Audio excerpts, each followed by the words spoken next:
So I'll start by thanking Stacy and the foundation, Donna, Kathy, all of you for organizing such an incredible conference ahead, and for Stacy for the kind, beautiful introduction to today. I'm going to moderate the first part before my voice gives out any further. Hopefully it'll get better through use over the course of the day, but that will remain to be seen. Before we start with our talks this morning, we have we have three presentations before the lunch hour. One on epidemiology and risk factors for cholangiocarcinoma, some updates from the laboratory from Nabil, and then an update from me on immunotherapy and targeted therapy, some of the areas of really intense interest right now. We wanted to frame it with the most important context of all, which is the personal perspective on cholangiocarcinoma and dealing with this illness. And so for that, we wanted to invite Porter Fox. And I apologize we haven't met, so I can't pick you out of a crowd, but I think Porter is going to present some of his own experience with cholangiocarcinoma.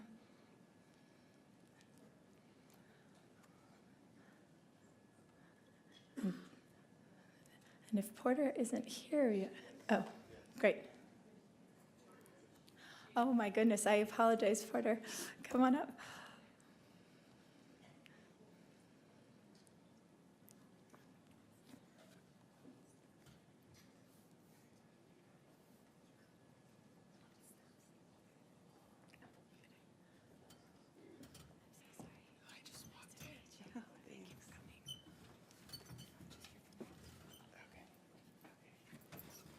Well, hi everyone. My name's Porter. I have Sarah up here with me just for some moral support. I'm really anxious and nervous.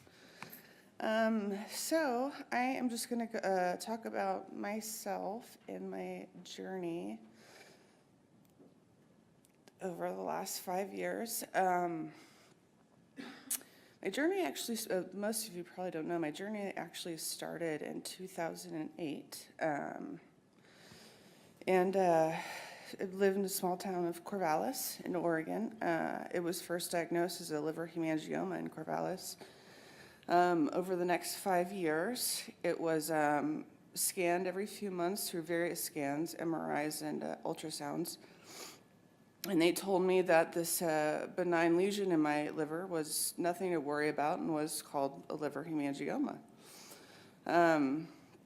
Flash forward to 2013, my mother passed away of lung cancer in April. So a couple of months later, I had gone to the emergency room with a lot of abdominal pain. And they told me with the hemangioma, it could burst and that could be potentially fatal. So that's what I thought was going on.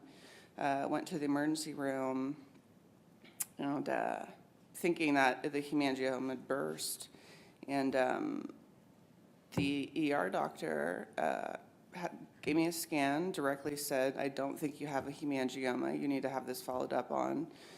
And what grew from 5 centimeters to 2008 grew to, in 2013, was at 18 centimeters at that point. So from there on, things moved really, really fast. At that point, that's when I was transferred on to OHSU. And I've been at OHSU ever since and love my team up there. I met with surgeon Dr. Susan Orloff, and my oncologist is Dr. Gina Vaccaro.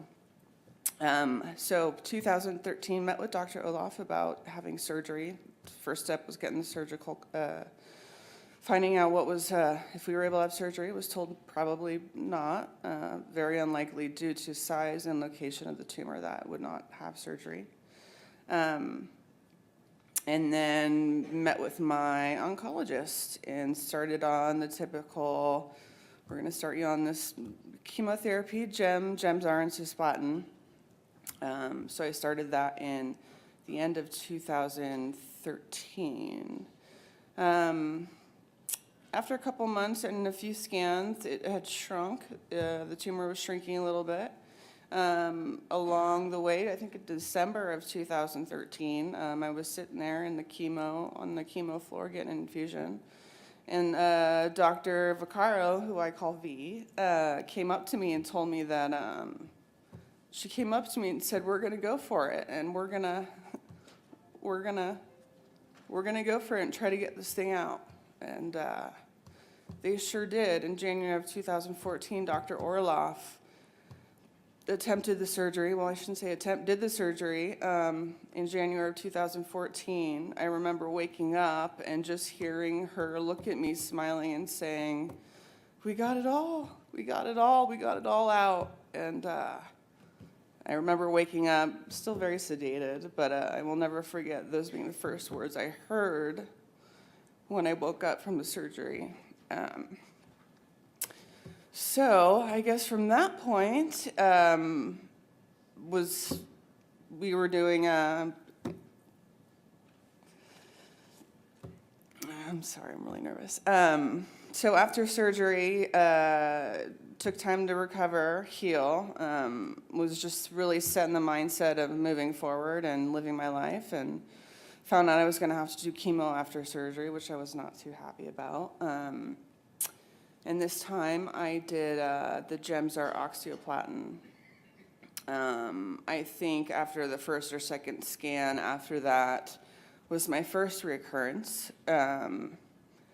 Was devastated to find that out. At the same time, was not surprised. Upon surgery, my tumor was still 13 centimeters when it was removed, so still fairly, very large upon removal, and thought my recurrence rate was going to be pretty high, and was told that it was pretty high. So my first recurrence happened. I actually ended up having a second liver resection in February of 2015.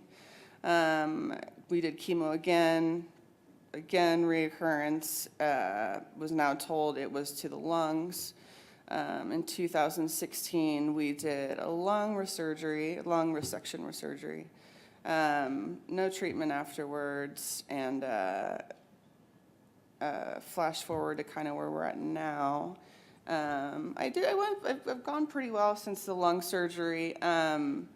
Was not on treatment almost for a whole year, and I'm still sitting here with recurrence in the liver and the lungs, the other lung that was not worked on, and currently going through one of the clinical INSIGHT trials for the FGFR2 mutation that I know that I carry, along with my intrahepatic. I guess I didn't elaborate or be more specific. I've got intrahepatic cholangio.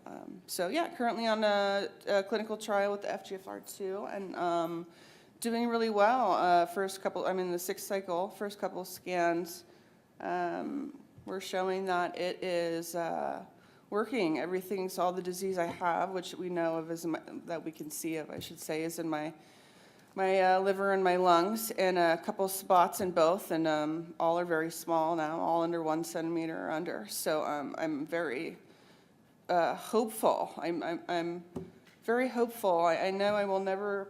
I myself personally don't think I'll ever be cured or NED, but I'm very hopeful that with new treatments and support, and you guys and everyone here, that I can continue to march strong forward for a long time, and to see my kids grow. And that's my focus, is living one day at a time, marching forward and being here for my kids. And they're my number one priority, and just remaining hopeful that I have many years ahead of me to go, and I'm not willing to give up in any point in time.